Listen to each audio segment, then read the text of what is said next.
Autumn 1941. German tanks are just a few dozen kilometers from the Kremlin. It seems like Moscow's fate is sealed. But then, the cold hits. For decades, the myth of General Frost, who single-handedly saved the USSR, becomes part of history. But was that really how it went down? Was the cold the only reason for the Wehrmacht's first defeat? Or is there something more behind this convenient legend? Incredible heroism, fatal miscalculations, and secret reserves that changed the course of the entire war?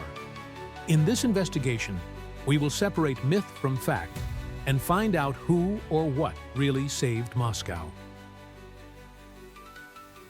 Autumn 1941. The world held its breath as it watched the titanic battle unfolding on the endless expanses of the Eastern Front. Only 3 months had passed since the invasion began, and the German war machine seemed unbreakable. Army Group Center, commanded by Field Marshal von Bock, the most powerful of the 3 Wehrmacht groups, was preparing to deliver the decisive blow after a brief pause. The target was not just a city. The target was the heart of the Soviet Union, Moscow. The capture of the capital, according to the German High Command, would lead to the inevitable collapse of the Soviet state and a victorious end to the war before the onset of winter. On September 30th, 1941, Hitler gave the order to begin the operation, which was given the ominous code name Typhoon. This Typhoon was supposed to sweep away the remnants of the Red Army defending the capital and raise the swastika flag over the Kremlin. The forces assembled for this strike were enormous. 78 divisions, including 14 tank and 8 motorized divisions, with a total strength of up to 1,100,000 men, were concentrated in the Moscow direction. They were opposed by troops from 3 Soviet fronts: the Western, Reserve, and Bryansk, numbering about 1,250,000 men.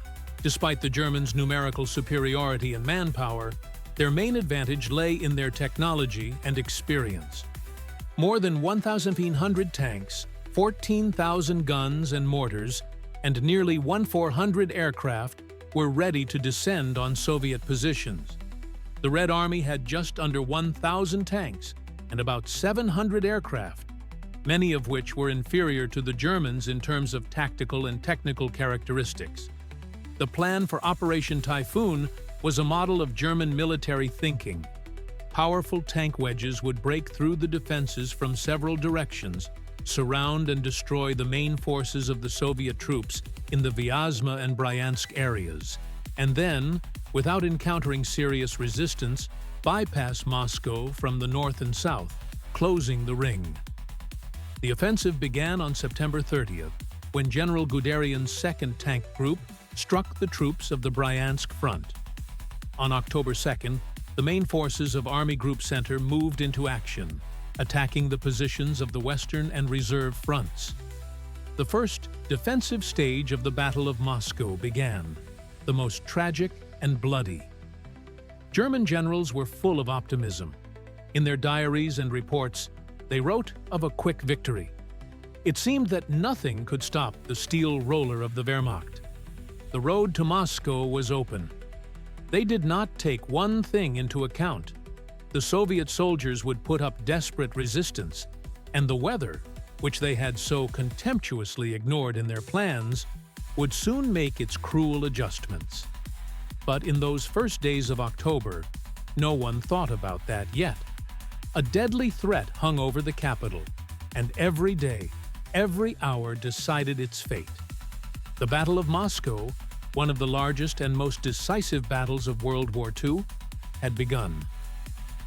The Typhoon offensive developed at a terrifying speed. German tank groups, like steel pincers, dug into the Soviet defenses, bypassing pockets of resistance and pushing deep into the rear. By the first days of October, it was clear that the situation was becoming catastrophic. In the Bryansk area, Guderian's 2nd Tank Group and the 2nd Field Army broke through the front, and by October 6th had surrounded significant forces of the Bryansk front. At the same time, in the north, the Wehrmacht's 3rd and 4th Tank Groups broke through the defenses of the Western and Reserve fronts, and on October 7th, their advance units joined forces in the Viasma area. As a result of these rapid maneuvers, several Soviet armies found themselves surrounded in 2 gigantic cauldrons, Viasma and Bryansk. The exact figures of the losses are still a matter of dispute among historians, but they were monstrous. According to various estimates, more than 600,000 Red Army soldiers and officers were taken prisoner. A huge amount of weapons and equipment was lost. It seemed that the road to Moscow was now finally clear. The defense on the distant approaches to the capital had virtually collapsed. Despite their desperate situation, the surrounded troops did not lay down their arms. They continued to fight, tying down significant enemy forces and slowing their advance on Moscow. These sacrificial battles in Encirclement gave the Soviet command precious time to organize a new line of defense on the Mozhaisk line, just 120 kilometers from the capital. Small reserves, military cadets, and militiamen were hurriedly transferred there. The Mozhaisk line of defense became Moscow's last hope. On October 10th, General Georgy Zhukov took command of the Western Front. He had to do the impossible: stop the enemy on the outskirts of the city with scattered and exhausted troops at his disposal. Meanwhile, German tanks continued to advance. On October 9th, Zhatsk fell. On the 11th, Mtsensk, and on the 12th, Kaluga. On October 14th, the Germans broke into Kalinin, now Tver, threatening to encircle Moscow from the north. The fighting was literally a couple of hours' drive from the capital. In their memoirs, German generals such as Guderian wrote about those days with undisguised triumph, confident that Russian resistance had been broken and that the war was about to end. They drove their troops forward without giving them a respite, eager to capture Moscow before the onset of cold weather and the autumn mud. But it was precisely this desperate resistance of the encircled armies, even though it ended in tragedy for them, and the heroism of those who stood on the Mozhaisk line, that disrupted the pace of the German advance. Every day of delay, every tank knocked out, and every enemy soldier killed worked against Operation Typhoon. The enemy was strong and merciless, but its advance was slowing down. The price of this delay was unimaginable, but it was precisely this that gave Moscow a chance of salvation. By mid-October 1941, the German encirclement was closing in on Moscow with relentless force. On October 18th, Mozhaisk fell, the last major defensive stronghold on the western approaches to the capital. The Kremlin was just over 100 kilometers away. Despite all attempts by the authorities to suppress it, the news spread like wildfire throughout the city, causing a wave of fear bordering on despair. The day before, on October 15th, the State Defense Committee of the USSR adopted a secret resolution on the evacuation of the capital of the USSR, Moscow.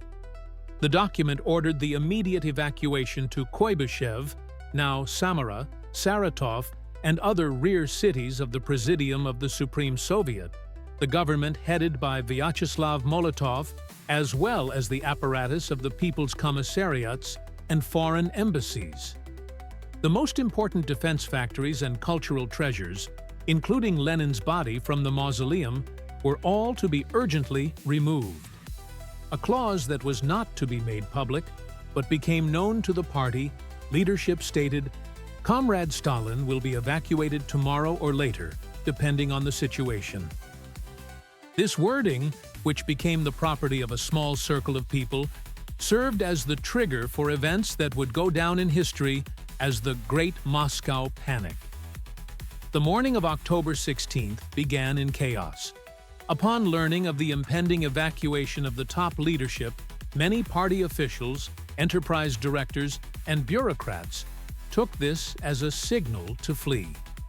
Abandoning their posts, they rushed eastward in their official and personal cars, loaded with their belongings, along Enthusiasts' Highway, which the people immediately nicknamed the Road of Life in reverse. The city seemed to be left without authority. On that day, for the first time in its history, the Moscow metro did not open. It was being prepared for destruction, with explosives being laid in the tunnels. Trams and trolleybuses stopped running, as many drivers simply did not show up for work. Workers at factories were given several months' wages in advance, which only added to the panic. Looting of shops and warehouses began. Ash from burning documents flew through the air. Bonfires of party cards, archives, and portraits of leaders burned in the courtyards of institutions and even on the streets. Moscow, which just yesterday had seemed a monolithic and unyielding capital, was plunged into anarchy for several hours. It seemed that the Soviet regime was collapsing before our eyes, without waiting for the arrival of the Germans. In this critical situation, Stalin's personal decision played a decisive role. Contrary to evacuation plans, he remained in Moscow. In the evening, he held a meeting in the Kremlin, demonstrating by his appearance and actions that no one was going to surrender the capital. Rumors that the leader was in the city began to spread gradually, having a sobering effect. To finally turn the tide, on October 19th, the State Defense Committee imposed a state of siege in Moscow and the surrounding areas. This decree gave the military authorities extraordinary powers. Violators of public order were subject to immediate arrest, and provocateurs, spies, and other agents of the enemy calling for disorder were subject to summary execution. Reinforced NKVD troops took to the streets. A curfew was imposed. These harsh but necessary measures quickly restored order. The panic subsided, replaced by grim determination. The city withstood this severe test, but October 16th forever remained in its history as a black day, when faith in victory hung by a thread. Moscow was preparing for street fighting, unaware that another ordeal awaited it, the ordeal of cold. While the drama of panic and restoration of order unfolded in Moscow, a new, unyielding ally of the Red Army intervened in the course of events at the front. This ally wore no uniform and carried no weapons, but its impact on the German war machine proved devastating. Its name was Mud. At the end of October 1941, prolonged autumn rains turned Russian roads into impassable swamps. The famous black soil, the pride of farmers, became sticky, viscous mud that completely immobilized movement. The German Typhoon plan, based on the speed and maneuverability of tank wedges, began to fail. For the Wehrmacht, accustomed to the beautiful asphalt roads of Europe, this came as a real shock. Tanks, armored personnel carriers, trucks, and artillery tractors, which made up the striking power of Army Group Center, were stuck in the mud up to their axles. Engines were running at full throttle, burning precious fuel, but the vehicles could barely crawl forward. Supply columns stretched for tens of kilometers, stuck far behind the front lines. Ammunition, food, and, most importantly, fuel stopped arriving at the front. General Heinz Guderian, commander of the 2nd Panzer Group, whose panzers had recently struck terror into the whole of Europe, wrote despairingly in his diary, "Our advance is bogged down in mud. Vast areas have turned into a sea of mud, in which our combat vehicles and transport are sinking. Soldiers were forced to pull out the equipment by hand, using their last ounce of strength. The speed of advance fell to a few kilometers a day, and sometimes to zero." This unpredictable factor was not fully taken into account by the German command. They had hoped to capture Moscow before the onset of winter, but completely overlooked the transitional period, the autumn mud, which in Russia can be just as harsh as the frost. For the Soviet troops, this respite was invaluable. Defending themselves, they were in a more advantageous position. Their supply lines were shorter, and their infantry, less dependent on roads, could continue to resist. Moreover, Soviet equipment, such as the T-34 tank with its wide tracks, performed better in off-road conditions than the German narrow-tracked tanks. While the German wedges were stuck in the mud, the Soviet command gained precious time.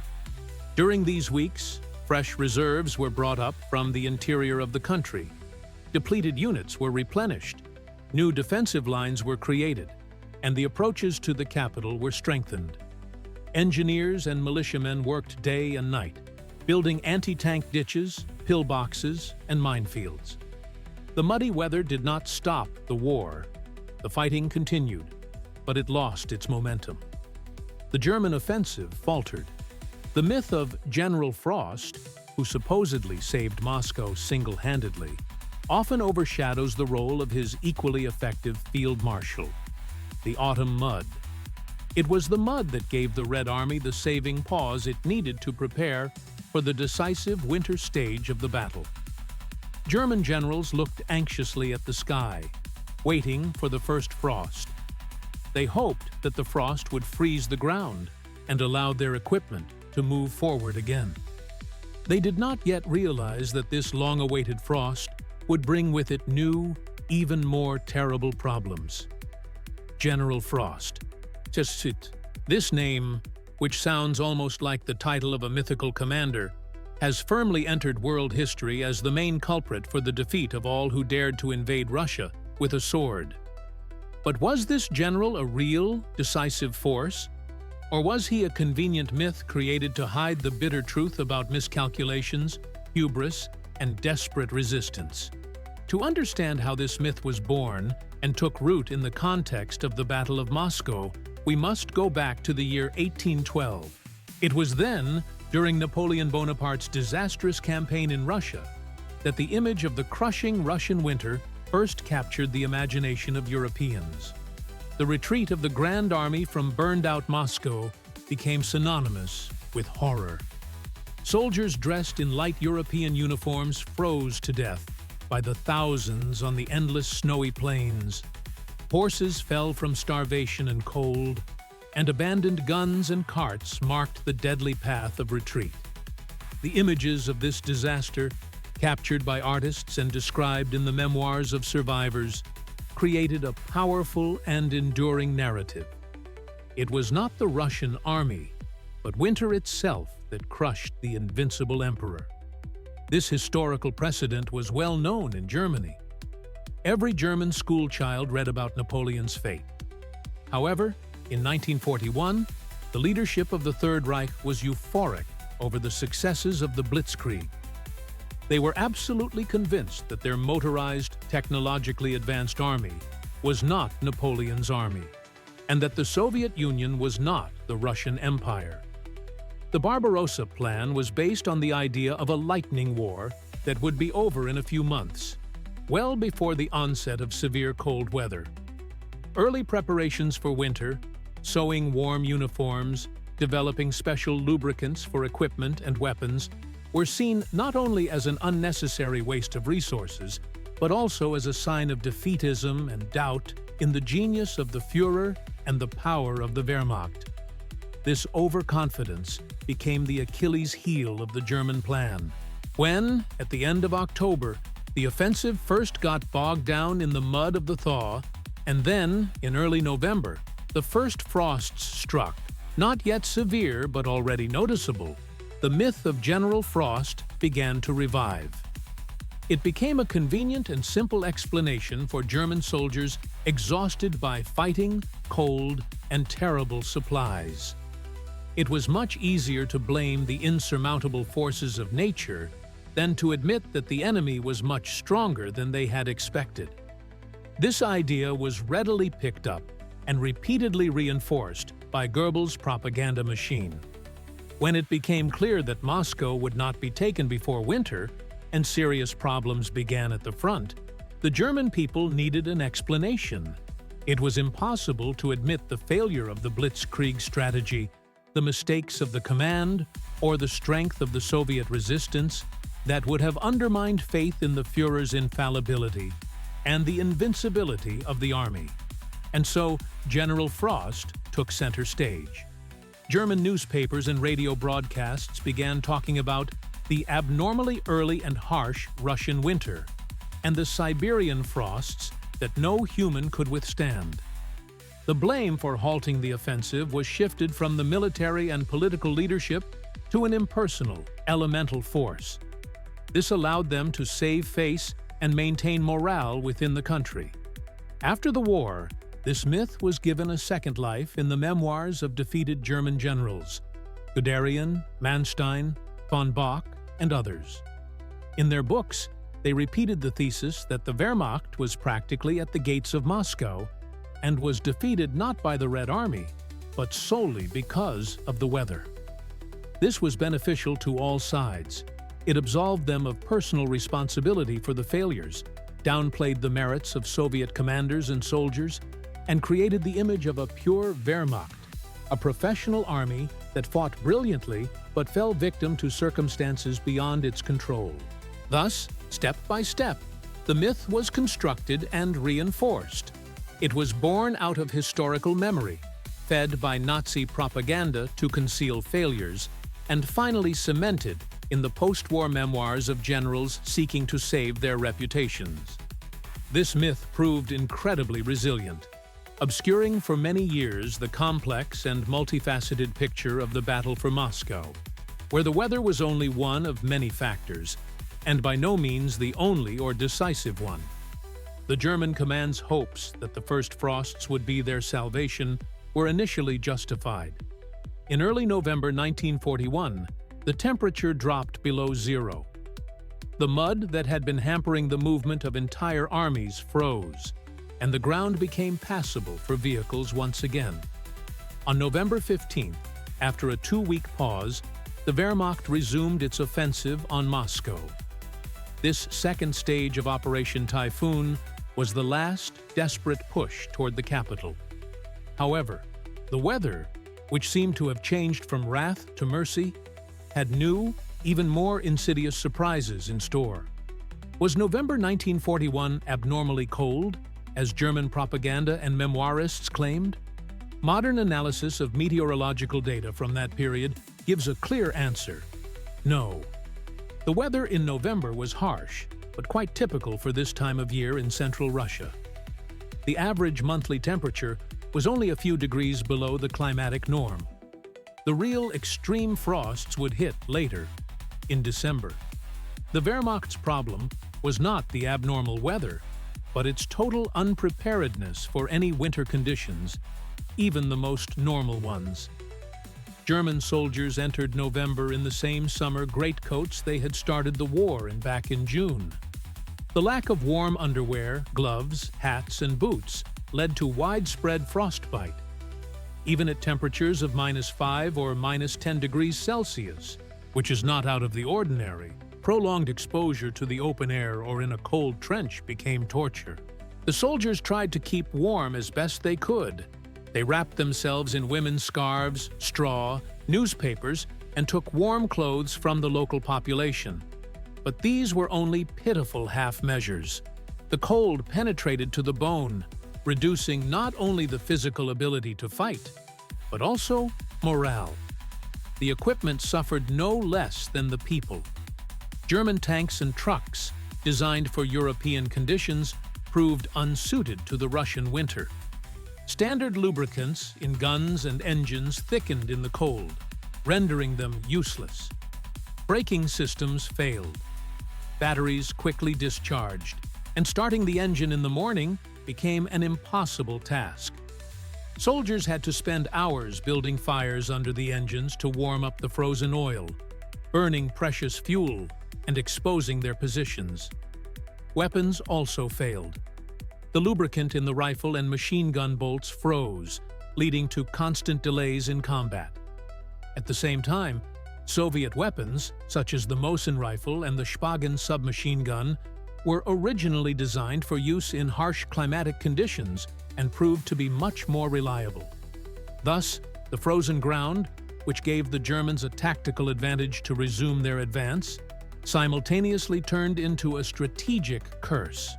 The cold exhausted people, disabled equipment, and threw chaos into an already overburdened supply system. Every kilometer that German troops fought their way toward Moscow cost them enormous losses in men and equipment. Losses not only from enemy fire, but also from the constant, exhausting struggle against the cold. General Frost had not yet shown his full strength, but his icy breath was already felt everywhere, and it played into the hands of the defenders. If the autumn mud was an unexpected problem for the Wehrmacht, the onset of real winter turned into a full-scale disaster, man-made and predictable.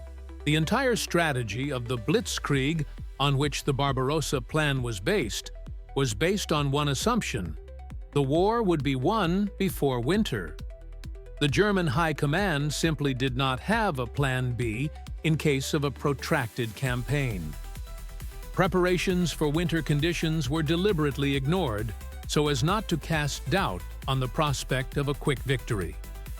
When, in November and December, the thermometer began to steadily creep down, reaching -20, -30, and in some places even -40 degrees Celsius, all the technological power and organizational genius of the German army proved powerless in the face of a fundamental miscalculation.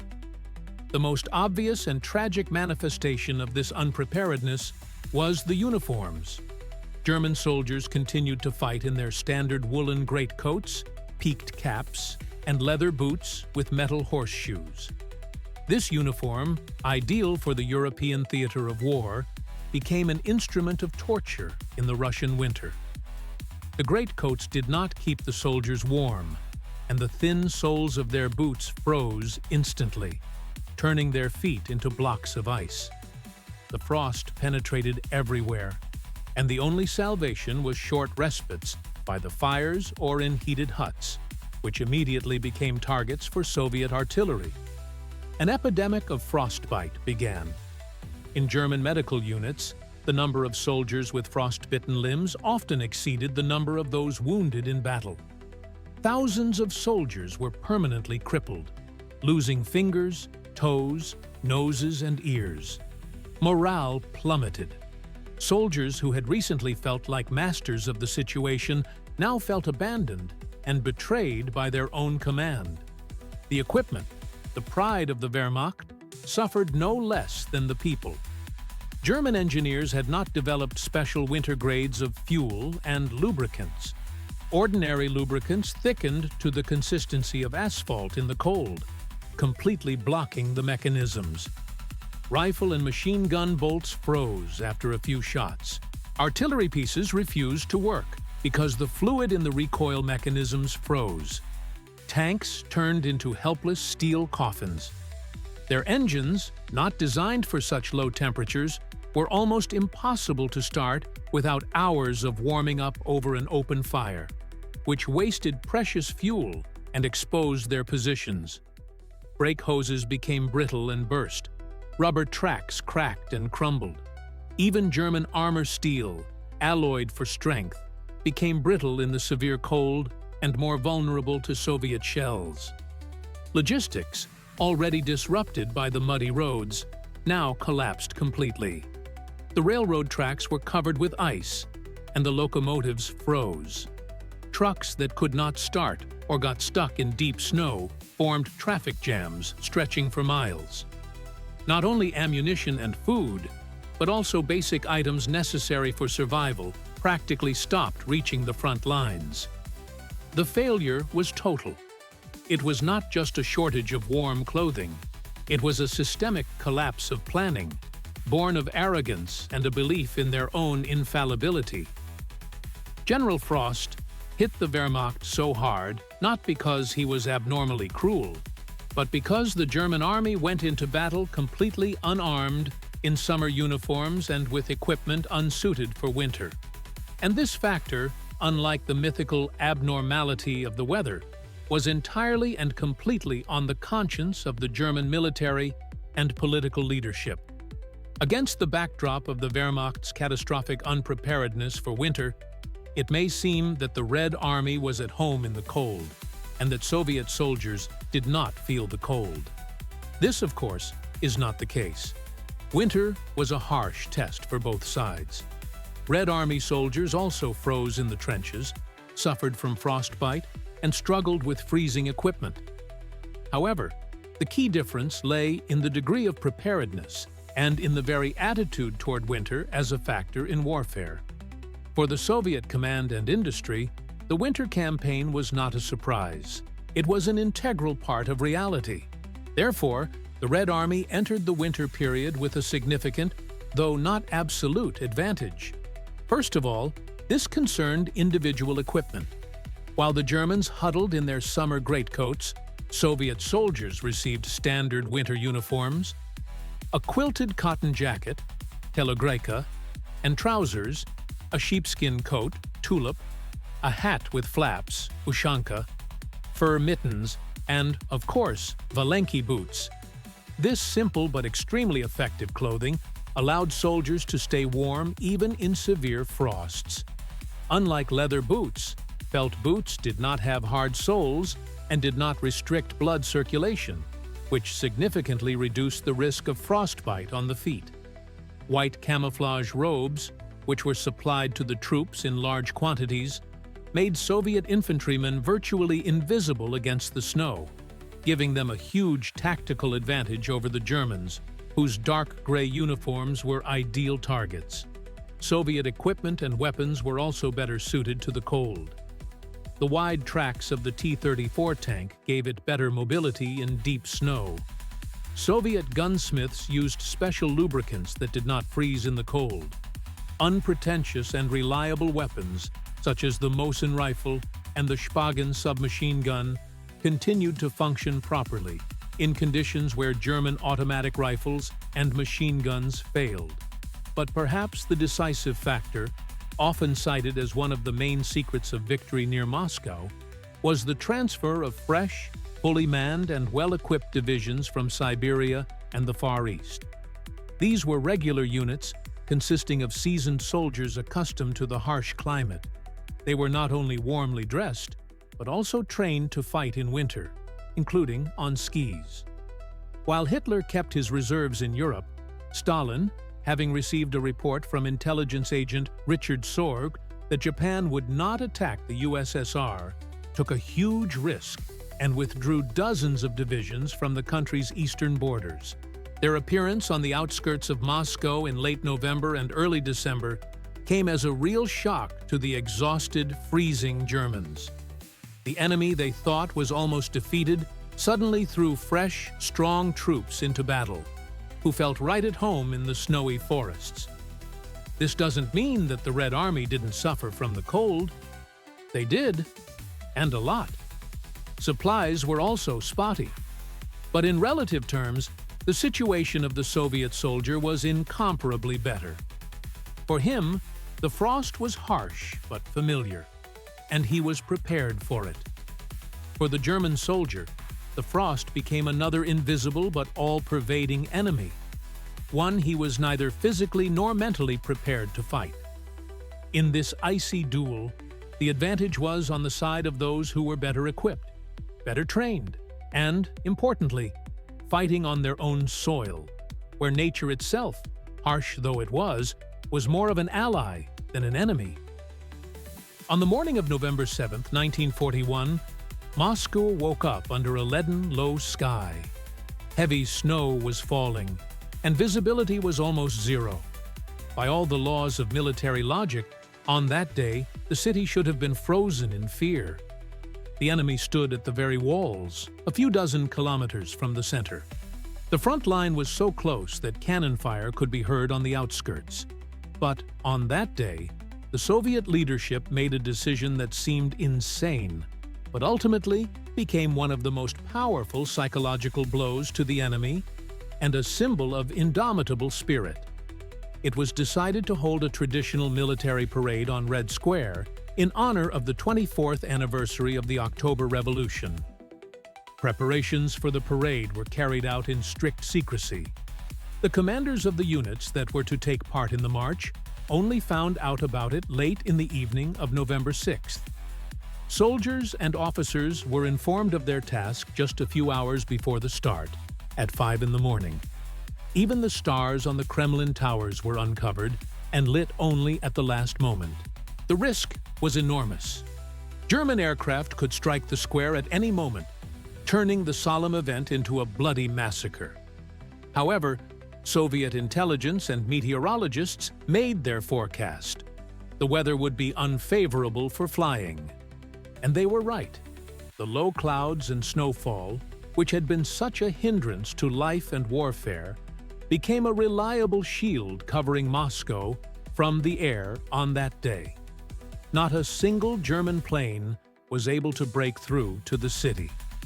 At 8 o'clock in the morning, infantry battalions, military cadets, and the Dzerzhinsky Division marched across the snow-covered cobblestones of Red Square. They were followed by artillery and the famous T-34 and KV-1 tanks, which had just rolled off the assembly lines. Many of these units arrived at the parade straight from the front lines, and immediately after the ceremonial march, returned to the trenches to defend the capital. This parade was not a demonstration of overwhelming power, as in the pre-war years. It was a demonstration of unyielding will. The soldiers marched across the square in full combat gear, their faces stern and focused. It was a march of people going to their deaths and ready for it. The parade culminated in a speech by Joseph Stalin.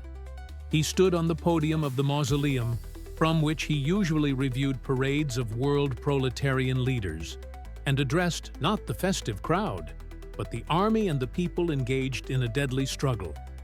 His speech, broadcast on all radio stations across the country, was unusually powerful and filled with historical parallels.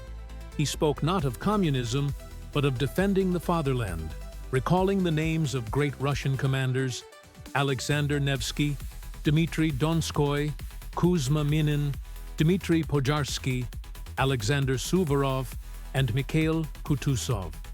Let the courageous image of our great ancestors inspire you in this war. These words were addressed to the deep patriotic feelings of the people.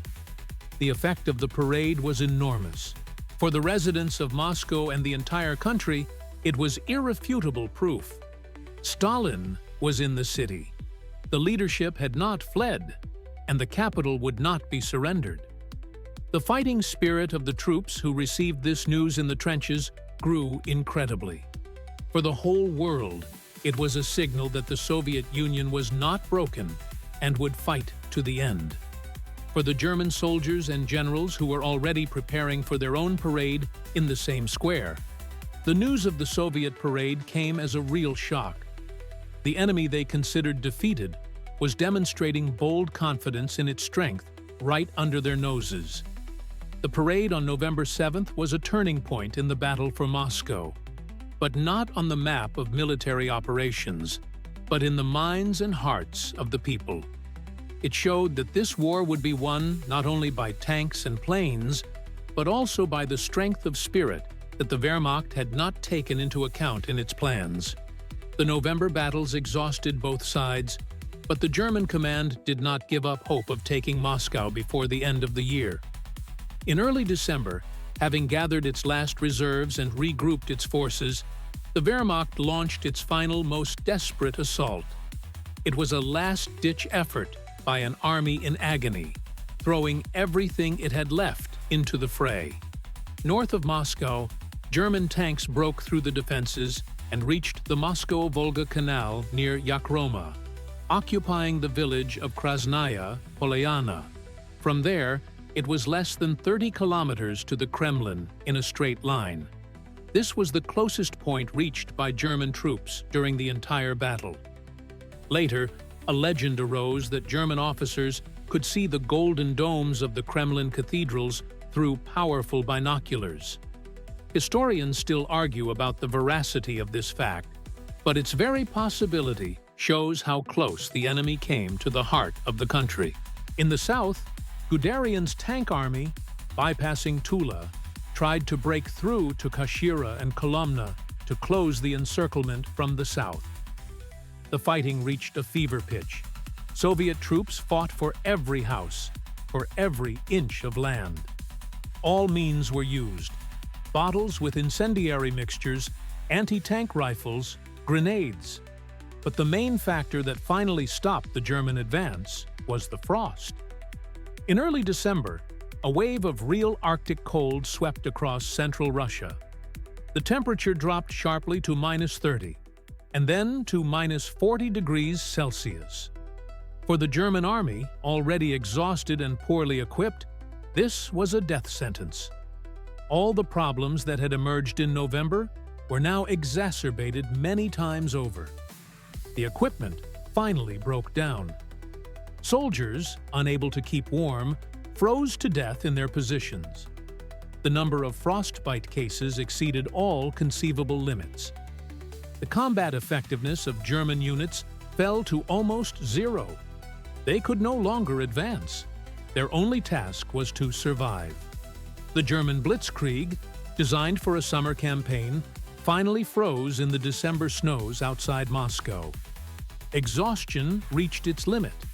In the tank divisions that had begun Operation Typhoon with hundreds of vehicles, only a few remained in service. Infantry companies numbered 20 to 30 men instead of the required 180. Supply lines were down. The soldiers were starving. On December 5, 1941, realizing the futility of further attempts, Field Marshal von Bock, commander of Army Group Center, gave the order to switch to defense. The great offensive on Moscow, Operation Typhoon, had failed. The German army, considered invincible, was stopped. It stood at the gates of the capital, bloodied, frozen, and demoralized, unable to take the last step.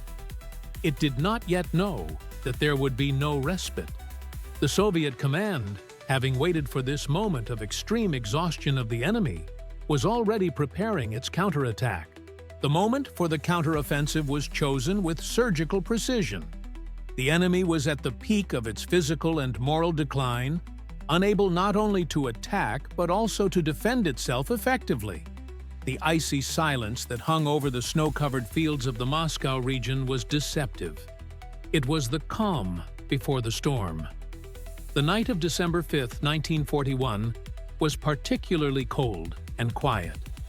German soldiers, dug into the frozen ground at the end of their strength, dreamed only of survival. They were confident that the Red Army, exhausted by defensive battles, was equally incapable of active action. This confidence proved to be their fatal mistake. At dawn, in the pre-dawn mist, a barrage of artillery fire rained down on the German positions.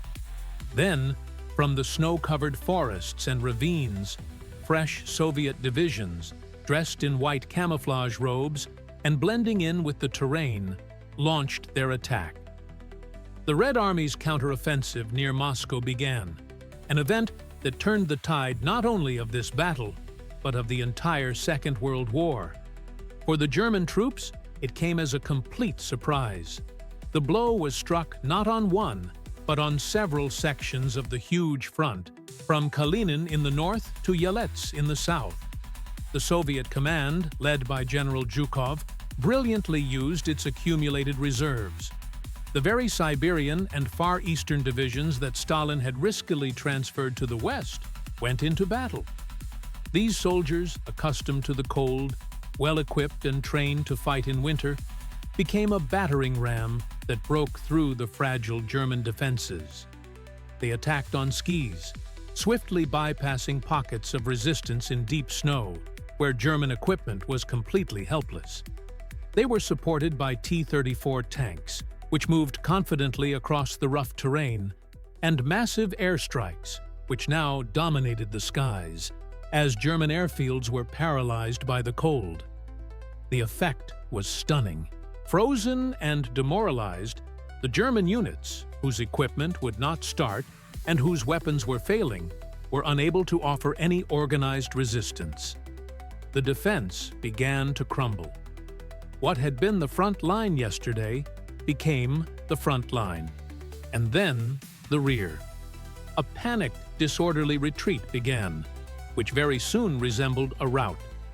German soldiers abandoned everything: tanks, artillery, trucks, warehouses with ammunition and equipment. The roads to the west were littered with abandoned equipment, which now prevented them from retreating. The myth of the invincibility of the Wehrmacht was crumbling before their eyes. The army that had conquered all of Europe in 2 years, that had reached Moscow itself in a few months, was now fleeing from an enemy it considered destroyed. Hitler, in his headquarters in East Prussia, was furious. He could not believe what was happening and categorically forbade any retreat, issuing his famous order to fight to the death. This order may have saved Army Group Center from complete defeat and encirclement, forcing the troops to cling to populated areas, turning them into strongholds. But it also led to huge and pointless losses in those units that couldn't hold their positions. The counteroffensive near Moscow was Germany's first major strategic defeat in World War II. This was not just a tactical retreat, it was a crushing defeat that threw German troops back 150 kilometers from the capital. For the first time in the war, the Blitzkrieg turned against its creators. Now, it was the Soviet troops who used speed and surprise, while the Germans were forced to defend themselves desperately. The roles were reversed. If the advancing Wehrmacht was hampered by frost and snow, for the retreating Wehrmacht they became a deadly trap. The weather, which a month ago had been a harsh enemy, now became an active and merciless ally of the Red Army. All the factors that had hampered the German advance now worked with redoubled force against the retreating troops, turning their withdrawal into a living hell. Deep snow cover, reaching a meter or more in places, made all roads impassable except for the main highways. But even on those, movement was extremely difficult. Any attempt to leave the road to bypass a traffic jam or take up a more advantageous defensive position ended with tanks, armored personnel carriers, and trucks getting stuck in the snow. They became easy prey for Soviet ski battalions and partisans who, on the contrary, felt completely at home in the snow-covered forests. Deep snow became an advantage for Soviet troops. Ski units carried out daring raids on German rear areas, cutting communications, destroying headquarters and warehouses, and spreading panic and chaos. They appeared where they were least expected, striking and disappearing just as quickly into the white mist. The German army, tied to the roads, was completely defenseless against this snow war tactic. The frost, which did not let up in December, continued its destructive work. Equipment left out overnight would not start in the morning. Soldiers, exhausted by continuous fighting and retreat, often lacked the strength or time to warm them up. It was easier to abandon them. As a result, entire fleets of combat vehicles, artillery pieces, and vehicles were left standing along the roads, adding to the Red Army's trophies. The cold had a terrible psychological effect. Retreating in such conditions was incomparably more difficult than advancing. When advancing, the soldiers had a goal and the hope of rest in a captured town or village. When retreating, there was only uncertainty and a cold, snow-covered void ahead. The soldiers could not dig proper trenches in the ground, which was frozen to a depth of a meter, could not light fires for fear of attracting the enemy's attention, and could not warm themselves or rest. This led to complete physical and moral exhaustion. Hitler's order to fight to the death in these conditions was tantamount to a death sentence. By forcing his troops to hold every settlement, he doomed them to encirclement and destruction. Soviet units simply bypassed these pockets of resistance across the snow-covered fields, closing the ring in the rear, and then methodically destroyed those who were surrounded. Thus, the weather became the catalyst that turned the German retreat into a rout.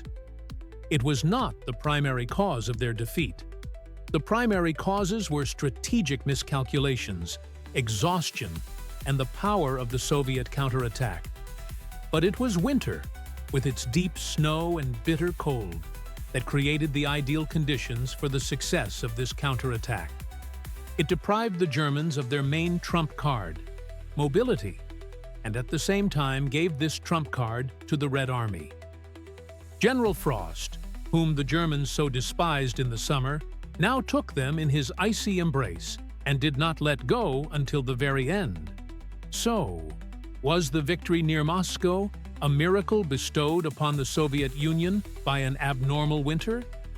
Did General Frost save the capital, as the popular and enduring myth would have us believe? The answer, based on facts, is complex but unequivocal. No. Winter was an important, sometimes critical, but far from the only or decisive factor. To reduce everything to the weather is not only to simplify history to primitivism, but also to insult the memory of hundreds of thousands of Soviet soldiers who paid with their lives for this victory. The Battle of Moscow was won not by the elements, but by people, and lost not because of the weather, but because of a whole series of fatal miscalculations. Let's sum up and put everything in its place. First and foremost, there was the unparalleled steadfastness and heroism of Moscow's defenders, starting with the desperate battles in the Viasma and Bryansk cauldrons, where surrounded armies won precious days at the cost of their lives, and ending with the last defenders on the Mojaysk line, cadets and militiamen who threw themselves under tanks with grenades. This self-sacrifice slowed the German Typhoon to walking speed, disrupting the entire offensive schedule. The second factor was the strategic miscalculations of Hitler himself and his command. Arrogance and belief in the infallibility of the Blitzkrieg doctrine led to a complete lack of preparedness for a protracted war and winter conditions. The refusal to produce winter clothing and equipment in time, based on confidence in victory by the fall, was a fatal mistake. The decision to turn part of Army Group Center south toward Kiev in the summer of 1941 led to the loss of 2 months, which proved decisive. Finally, the order to fight to the death in December only exacerbated the defeat, depriving the troops of maneuverability. The third factor was the key role played by reserves. While the German army completely exhausted its offensive capabilities, Stalin took a huge risk and transferred fresh, fully manned, well-equipped and trained divisions from the Far East to fight in winter conditions. It was their entry into battle in early December that became the decisive factor that allowed the enemy to be not only stopped, but also to launch a crushing counteroffensive. The Germans did not have such reserves near Moscow. The fourth factor was the logistical collapse of the Wehrmacht. Supply lines stretched for thousands of kilometers. The autumn mud, followed by winter, completely paralyzed the supply of ammunition, fuel, and food. An army cannot fight if it is hungry, unarmed, and immobilized. What role did winter play in all this? It was not the cause, but rather the catalyst and amplifier of all the factors listed above. The frost did not create a shortage of winter clothing. It only demonstrated its catastrophic consequences. Deep snow did not stop German logistics. It only finished it off, already paralyzed by mud and vast distances. Winter did not create Soviet reserves. It merely gave them, dressed in quilted jackets and felt boots and moving around on skis, a decisive advantage in mobility over the freezing Germans in their summer greatcoats. Thus, the myth of General Frost was beneficial to everyone. The German generals could blame their failures on the elements. The Allies could explain why the huge Soviet army had nearly been defeated. But the truth is that victory near Moscow was wrested from the enemy in a grueling struggle. It was woven from the heroism of soldiers, the strategic endurance of the command, the selfless work of the rear, and, yes, the harsh Russian winter, which became an ally to those who were prepared for it and an executioner to those who ignored it. The Battle of Moscow ended at the beginning of 1942. Although there were still more than 3 long and bloody years before the final victory in the war, it was here, in the snow-covered fields of the Moscow region, that a fundamental, tectonic shift took place in the entire course of World War II.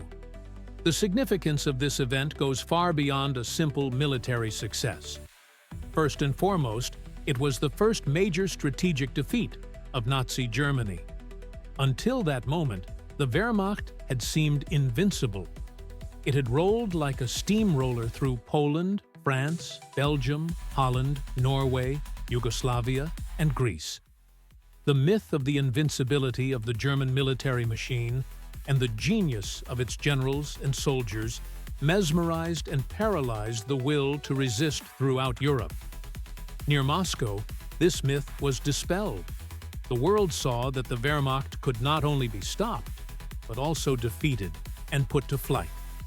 This had a tremendous psychological effect. For the Soviet people, victory became a powerful source of faith in their own strength and ultimate success.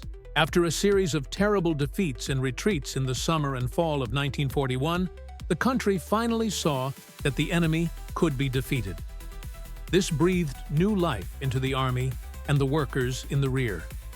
For the Allies, first and foremost for Great Britain, which stood alone against Hitler, and for the United States, which had just entered the war in December 1941 after Pearl Harbor, this was irrefutable proof.